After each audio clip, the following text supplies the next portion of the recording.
જેમાંથી મતલબ 10 બ્રાન્ચ પંક્તિ મેં જ બનાવેલી છે. વોટ યુ થિંક કે તમારું જે માઇન્ડસેટ છે, તમને જે તમારું જે થોટ પ્રોસેસ છે એ અમે લોકો બરાબર જસ્ટિસ કરી શક્યા કે નહીં? પહેલું સલૂન છે તમે મોરબીમાં બનાવ્યું હતું, બહુ એક્સેલન્ટ સલૂન. એ જોઈને મને મતલબ તમારી પર એટલો ટ્રસ્ટ આવી ગયો કે પછી હવે મને જોવાની જરૂર નથી પડતી. અમુક design is a right brand કે જે સપોર્ટ કરી શકશે બોનેન્ઝાને. ત્યારે અમારે ત્યાં રોજનો પર ડેનો 150નો ફૂટફોલ હોય છે. તો આ ફૂટફોલની અંદર આખા સલૂનનું મતલબ મેન્ટેનન્સ ઓછું આવે અને ઓછા મેન્ટેનન્સથી મારું સલૂન ચાલે અને દેખાવમાં બી એવું લાગવું જોઈએ કે મતલબ નોર્મલ સલૂન નથી, રાઈટ. એકદમ મતલબ હાઈ એન્ડ સલૂન જ લાગવું જોઈએ. તો તમે મને કીધું હતું કે ના આપણે આવું નહીં.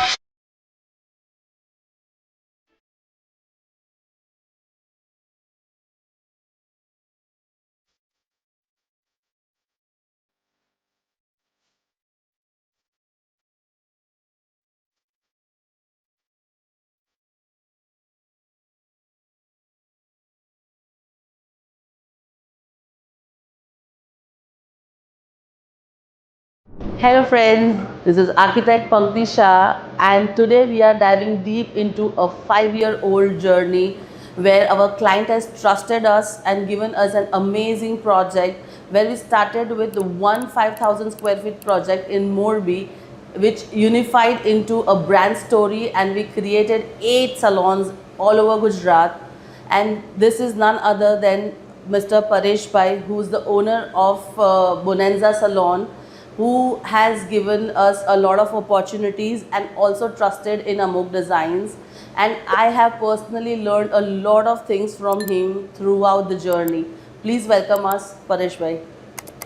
Hello Paresh Bhai, how are you? Fine, ma'am. I just want you to give a small introduction from yourself. તમારું અને તમારા સલોનનું એન્ડ તમારી જે બ્રાન્ડ સ્ટોરી છે એના માટેનું એક શોર્ટ ઇન્ટ્રોડક્શન તમે અગર આપી શકો તો. મારું નામ પરેશ બાવલિયા છે.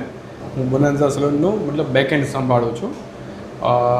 અમારે 1500 લોકોનો સ્ટાફ છે, 30 બ્રાન્ચીસ છે, જેમાંથી મતલબ 10 બ્રાન્ચ પંક્તિ મેં જ બનાવેલી છે અને that's it. So basically the journey of like the first salon જ્યારે આપણે મોરબીનું ડિઝાઇન કર્યું, તમે ફર્સ્ટ ટાઈમ રાજકોટથી અમદાવાદ આવેલા અમને મળવા માટે, તો તમારા માઇન્ડમાં કંઈક તો હશે ને કે એક નવા ડિઝાઇનરને મળવા જઈએ છીએ તો કંઈક નવી વસ્તુ આપણે ક્રિએટ કરીશું. તો તમે એ time like almost 6 years back when we met, which was 2021 or 20, અને અત્યારે 2026 છે, તો હાઉ વોઝ ધ એક્સપિરિયન્સ અને તમને અમારા પર ટ્રસ્ટ હતો એ ટાઈમે આવ્યો હતો કેવી રીતે? So I just want to listen about that journey from you. Yes, હું 2019માં સ્પેન ફરવા માટે ગયો હતો.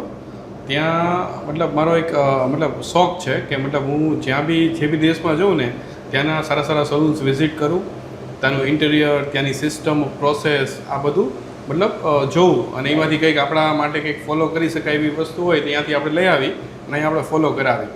તો ત્યાં અમે મતલબ ટેક્સચર્સવાળા સલૂન્સ બધા જોયા હતા જે અત્યારે તમે જે બનાવ્યા છે.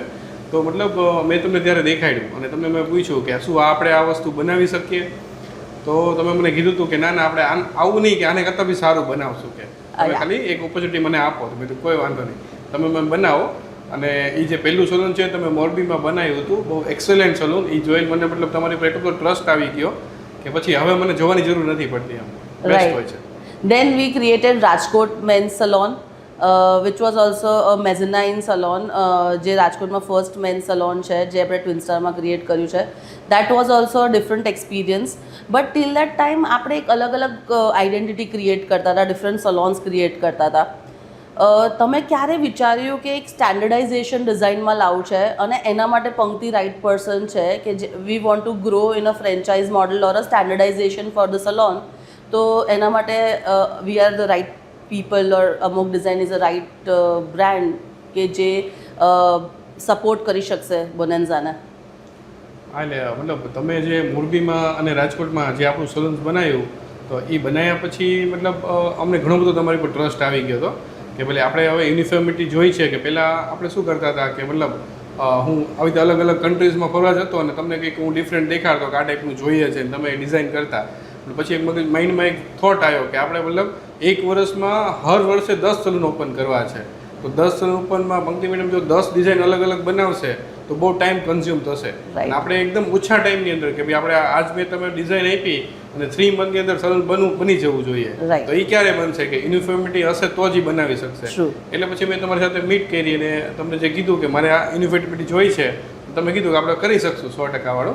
પછી આપણે એ પ્રોજેક્ટ સ્ટાર્ટ કર્યો. અત્યારે આ પ્રોજેક્ટ એકદમ સરસ મજાનો સક્સેસફુલી થઈ ગયો છે. રાઈટ. સો ઓલમોસ્ટ આપણે લાસ્ટ 6 to 8 મંથ્સમાં 6 to 8 બ્રાન્ચીસ ઓપન કરી છે, જેમાં we have standardize everything from texture to flooring to each and every material to the experience, અને જેના લીધે આપણે એક બજેટ કંટ્રોલ બી કરી શક્યા છે. So overall each and every client or each and every corporate commercial client જે અમારી પાસે આવે છે એમને આ બહુ ઇમ્પોર્ટન્ટ સવાલ હોય છે કે બજેટ તમે કઈ રીતે કંટ્રોલ કરીશો. જે આપણે ભેગા થઈને વી હેવ ટ્રાઈડ કે આપણે એ વસ્તુ અચીવ કરીએ, અને જે સ્ટેન્ડર્ડાઇઝેશન કર્યું છે એનાથી આપણે ઘણો ખરો લેવલનું એ અચીવ કરી શક્યા છે. તો તમે એના માટે શું કહેવા માગશો કે how was our support at that time? And અગર આપણે વિચારીએ છીએ કે જે ટેકનિકલ વસ્તુઓ જે ડિસ્કસ કરીએ છીએ આપણે આખા સલોનની, જ્યારે બોનેન્ઝા સલોનનું નામ લેવાય તો તમે થોડુંક કહી શકો છો કે તમારું બિઝનેસ કરવાનું એક અલગ ટેકનિક છે, એક અલગ સ્ટાઇલ છે, તો તમે એના માટે બી શું કહી શકો છો? હા, એટલે મેં તમારી પાસે જ્યારે મતલબ મારે આજે 8 થી 10 સલૂન બનાવવા હતા ને, તો હું તમારી પાસે આવ્યો ત્યારે મારી રિક્વાયરમેન્ટ એ જ હતી કે ભાઈ જનરલ સલૂન્સ હોય છે બધા, એની અંદર મતલબ રોજનો 20-25 મેમ્બર્સનો ફૂટફોલ હોય ક્લાયન્ટ્સનો, જ્યારે અમારે ત્યાં રોજનો પર ડેનો 150નો ફૂટફોલ હોય છે. તો આ ફૂટફોલની અંદર આખા સલૂનનું મતલબ મેન્ટેનન્સ ઓછું આવે, અને ઓછા મેન્ટેનન્સથી મારું સલૂન ચાલે અને દેખાવમાં બી એવું લાગવું જોઈએ કે મતલબ નોર્મલ સલૂન નથી, એકદમ મતલબ હાઈ એન્ડ સલૂન જ લાગવું જોઈએ. તો એ ફીલ તમે કેમ આપી શકતો? તો મતલબ આજે તમે મટીરિયલની જે ચોઇસ બધી કરી છે મતલબ એક્સિલન્ટ છે, મતલબ એની અંદર મતલબ હાઈ એન્ડ ફીલ બી આવે છે અને મતલબ મેન્ટેનન્સ બી બહુ ઓછું આવે છે. તો મતલબ 100% સેટિસ્ફાઈડ છીએ અમે આ વસ્તુથી. Thank you so much. હું એક વસ્તુ આમાં એડ કરીશ કે ડિઝાઇનર એકલું સક્સેસફુલ નથી હોતું કોઈ દિવસ. The main thing is the support what you have given us. તમે ઓલવેઝ એન્કરેજ કરો કે હા Pankti, if you want to try this, કદાચ બજેટ પ્લસ માઇનસ થાય છે તું ટ્રાય કર. તમે કોઈ દિવસ ના નથી પાડી, અને what I have seen is કે તમે 100% કોઈ બી સલોન હોય કે કોઈ બી વસ્તુ આપણે જ્યારે ક્રિએટ કરીએ તમે 100% હા ટ્રાય કરો, કેમ નથી ટ્રાય કરવું, પછી એનું બેસ્ટ ઓપ્શન કે આપણે લાવવું હશે તો લાવીશું. બટ તમે કોઈ દિવસ ડિઝાઇન પ્રોસેસમાં તમે મને એવું નથી કીધું કે પંક્તિ આપણે આ નહીં કરી શકીએ બિકોઝ બજેટ વધી જશે, કે તમે એક્સપેરિમેન્ટ ના કરો. તમે એવું કીધું છે કે તમે મને ઓલવેઝ બેસ્ટ બતાવો અને આપણે એ વસ્તુ ગમે તેમ કરીને કરીશું બજેટમાં. તમે કોઈ દિવસ અમને રોક્યા નહીં. That's the most important thing. કોઈ ડિઝાઇનરને જ્યારે ડિઝાઇન ફ્રીડમ મળે છે ને તો એક્સપેરિમેન્ટ કરવાની બી મજા આવે, અને પછી તમે એને રિવર્સ એન્જિનિયર કરીને how we want two get in budget. તો આપણે જ્યારે સ્ટેન્ડર્ડાઇઝેશન કરીએ છીએ તો એ બલ્ક મેન્યુફેક્ચરિંગ થાય છે, so that way we can control the budget. પણ આ વસ્તુ બહુ ઇમ્પોર્ટન્ટ છે એઝ એન એન્ટરપ્રેન્યોર, જે તમે ઓલવેઝ અમને સપોર્ટ કર્યો છે અને ઓલવેઝ પુશ કર્યા છે કે હા તમે કરો. So that was one motivation thing which was always there from your side. Also જ્યારે આપણે સલોનની વાત કરીએ છીએ તો ટેકનિકાલિટીમાં જ્યારે તમે જે ફૂટફોલની વાત કરી, so I have been to each and every salon and I have never seen કે ઓલમોસ્ટ 60 to 70 એમ્પ્લોઈઝ હોય 3,000 to 4,000 સ્ક્વેર ફીટમાં, અને 100 ક્લાયન્ટ્સ આવતા જતા હોય. The way everything is managed by the team, by you, the infrastructure was so amazing. And each and every time જ્યારે હું તમને મળી છું તો મને જે વસ્તુ શીખવા મળી છે એઝ અ બિઝનેસ એન્ટરપ્રેન્યોર અને લર્નિંગ્સ, તો એ બધા બહુ કામ આવ્યા છે મને મારી લાઈફમાં બી, મારા પ્રોજેક્ટ્સમાં બી, અને ઓવરઓલ આપણા કમ્યુનિકેશનમાં ને જે વેવલેન્થ મેચ કરે છે. So I feel what you think કે તમારું જે માઇન્ડસેટ છે, તમને જે તમારું જે થોટ પ્રોસેસ છે એ અમે લોકો બરાબર જસ્ટિસ કરી શક્યા કે નહીં? યસ મેમ, એ તમારો બહુ સરસ સવાલ છે. જનરલી હું થિંક કેવી રીતે કરું છું કે મતલબ મને 20 વર્ષનો એક્સપિરિયન્સ છે, હું બી એક આર્ટિસ્ટ છું, તો મને બી મતલબ ક્રિએટિવ કામ કરવું બહુ ગમે છે, અને બહુ બધું મેં મારી લાઈફમાં કામ કરેલું છે ક્રિએટિવ ફોર્મથી એમ. પણ જ્યારે બી ક્લાયન્ટ્સ છે ને મારા ઉપર મૂકતા ને ત્યારે હું એનું બેસ્ટ આપી શકતો, હું એને બેસ્ટ મેકઓવર કરીને આપતો. તો જનરલી સેમ તમારું એવું છે કે તમે બી મતલબ એક ક્રિએટિવ આર્ટિસ્ટ જ છો એ તમારી ઇન્ટિરિયરની ફિલ્ડમાં એમ. જો હું તમને ટોક કરીશ કે મને આમ જોઈએ છે, તમે આ બરોબર નથી કરતા, આમ નથી કરતા, તો એ મતલબ તમે તમારું જે 100% છે એ ક્યારે નહીં આપી શકો. Agreed. એટલે મેં એ માઇન્ડસેટથી જ તે કે તમે એક આર્ટિસ્ટ છો તો તમે જ કરો, તમે જે કરશો એ બેસ્ટ જ હશે.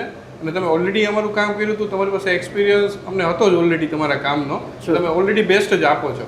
તો પછી મેં કીધું એમાં કંઈ કહેવાની જરૂર જ નથી. એઝ એ આર્ટિસ્ટને એની રીતે કામ કરવા દેશું તો એ બેસ્ટ જ આપશે. Agree. Thank you so much. So આ એક લોંગ પ્રોસેસ છે અને ઇટ્સ બીન લાઈક કે ઓલમોસ્ટ અમદાવાદમાં we have open 5 to 6 and બીજા સિટીઝમાં આપણે પ્લાન કરીએ છીએ. રાજકોટમાં already we are creating something which is a surprise which we are planning to showcase really soon. So do you really want to spill the beans and tell everybody કે આપણે શું ફ્યુચરમાં વિચારીએ છીએ, કે anything which you think કે which is big reveal for the viewers and for Amog Designs also? Yes ma'am. Generally અમે એક મતલબ નાનકડા 200 સ્ક્વેર ફીટથી અમારા બિઝનેસની શરૂઆત કરી હતી. ત્યારે મતલબ એવી ખબર નહોતી કે મતલબ આ લેવલ ઉપર અમે પહોંચશું. પણ ધીરે ધીરે મતલબ એક વિઝન દેખાતું ગયું કે ભાઈ હજી ગ્રો થઈ શકે એમ છે, હજી ગ્રો થઈ શકે એમ છે.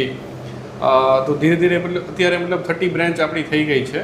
અને અમારો ગોલ છે કે અમે મતલબ નેક્સ્ટ 3 યર્સની અંદર 100 બ્રાન્ચ ઓપન કરીએ ઓલ ઓવર ઇન્ડિયામાં. અને આ બધા જ સલૂનની અંદર મતલબ અમારું ગણતરી છે કે એ મોસ્ટ ઓફ સલૂન અમારા પંક્તિ મેડમ જ બનાવે, જેની પર અમને 100% ટ્રસ્ટ છે. તો મતલબ આજ આપણે ડિઝાઇનને કેરી કરશું. અને આમ કેવું હોય કે ભાઈ હું એક એન્ટરપ્રન્યોર છું, તો આપણું માઇન્ડસેટ એક્ઝેક્ટલી કેવું હોય કે હંમેશા આપણને ઇમ્પ્રુવમેન્ટ જોતું હોય. હરેક વસ્તુમાં આપણે ગમે એટલું સારામાં સારું આપણને કોઈ બી માણસ આપશે ને તો બી આપણને એમાં ઇમ્પ્રુવમેન્ટ જોતું હોય. એમ સેમ તમારે વસ્તુ છે કે તમે ગમે એવી સારી ડિઝાઇન અમને આપશો તો બી તમે એમાં ઇમ્પ્રુવમેન્ટ કર્યા જ રાખશો. ના હજી આ બરોબર નથી, હજી આને બેસ્ટ કરું, હજી આને બેસ્ટ કરું. તો મતલબ એ આપણા માઇન્ડસેટની હિસાબે એ તો રહેવાનું જ છે કાયમ માટે. ઇમ્પ્રુવમેન્ટ તો આપણી જોબ જ છે જે આપણે કન્ટિન્યુ કરવાની જ છે. અગ્રીડ. સો બેઝિકલી એ વિચારવું, આઈ ફીલ કે the thought process vote you have given, કે વિચારવું કે ઓલવેઝ ઇવોલ્વિંગ રહેવાનું, ટાઈમ જોડે જે ચેન્જ થવું પડશે એ થવું પડશે.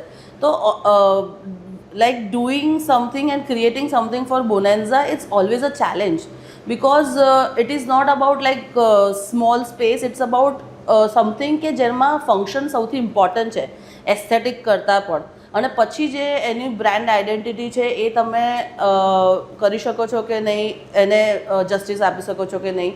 સો આઈ ઓલવેઝ ફીલ, અને મેં તમારાથી બી શીખ્યું છે કે યુ કોન્સ્ટન્ટલી ઇવોલ્વ. અને આપણે એક સલોન પછી બીજા સલોનમાં કંઈક ને કંઈક નવું આપણે વેરાયટી લાયા જ કરીએ છીએ. And that's really true thing.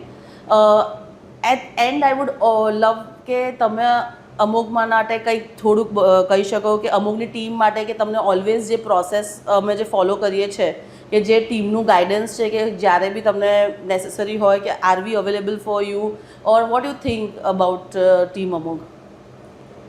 Yes ma'am. Bonanza અને અમોગ મતલબ એ સિમિલર ચાલે છે બધી વસ્તુમાં. કારણ કે જ્યારથી અમે બોનાન્ઝા ટીમે અમોગની ટીમ સાથે મતલબ કોર્ડિનેશન કરવાનું ચાલુ કર્યું ત્યારથી મતલબ દિવસો કે રાત હોય, મતલબ છોકરાઓ ગમે ત્યારે ફોન કરે છે તમારી ટીમને, અને મતલબ હંમેશા સારો જ ફીડબેક મળ્યો છે. રાઈટ. સરસ મજાનો આન્સર આપે છે. મતલબ જે બી અમારી સુપરવાઇઝિંગ ટીમની ક્વેરી હોય તો એ આપણી ટીમ સોલ્વ કરી દે છે. એટલે જનરલી મોસ્ટ ઓફ એ જ પ્રોબ્લેમ આવતી હોય કે આ મિસ્ત્રી ક્યાંક અટકાણા હોય, કે કોઈ કલરવાળો અટકાણો હોય, કે ભાઈ આ ડિઝાઇન કેમ થાય છે, શું થાય છે, કન્ફ્યુઝન હોય, તો અમે ગમે ત્યારે તમારી ટીમને કોલ કરીએ અને તરત એ આન્સર મળી જાય. એટલે કામ ક્યારેય અટકાતું નથી. એટલે એ તમારું બેસ્ટ વર્ક છે તમારી ટીમનું. તો that is what we have also learn. Like last time જ્યારે મારી વાત થતી હતી ત્યારે જો વાત થઈ કે હવે બોનાન્ઝા સલોન 365 ડેઝ ખુલ્લું છે, તો ત્યારે જ મને થયું કે યાર જે એનર્જી અને જે ફોર્સ જોડે તમારું જે વિઝન છે એ ક્યારે પૂરું થઈ શકે, કે તમારામાં એ પેશન હોય. And that is what we also believe. And Amogh as a team, હું ઓલવેઝ તમને બી મેં વચ્ચે પૂછ્યું કે નો ટીમ જે તમે હેન્ડલ કરો છો એના માટે તમારી પાસે પાવર ક્યાંથી આવે છે. અને that's what I also do, કે મને જોઈએ છે કે મારી ટીમ પણ આ જ એન્થુઝિયાઝમથી અને આ જીસથી કામ કરે, કે જ્યાં ક્યારે બી કંઈ કોઈક અટકે છે તો વેન યુ હેવ આન્સર્સ તો સામેવાળાને એવું ફીલ ના થાય કે તમને આન્સર નથી મળ્યો અને this is like shortfall of a service. And we are in to service industry. તો at the end of the day client satisfy નહીં હોય તો કશો મતલબ નથી. So that is what I have also learned from you, and it was amazing journey. And I think this has to go on, because as a person also I've learned lot of things from you. And thank you so much કે તમે અમારામાં trust કર્યો, and this is something long lasting. Thank you so much, Pareshbhai. Thank you. Thank you so much.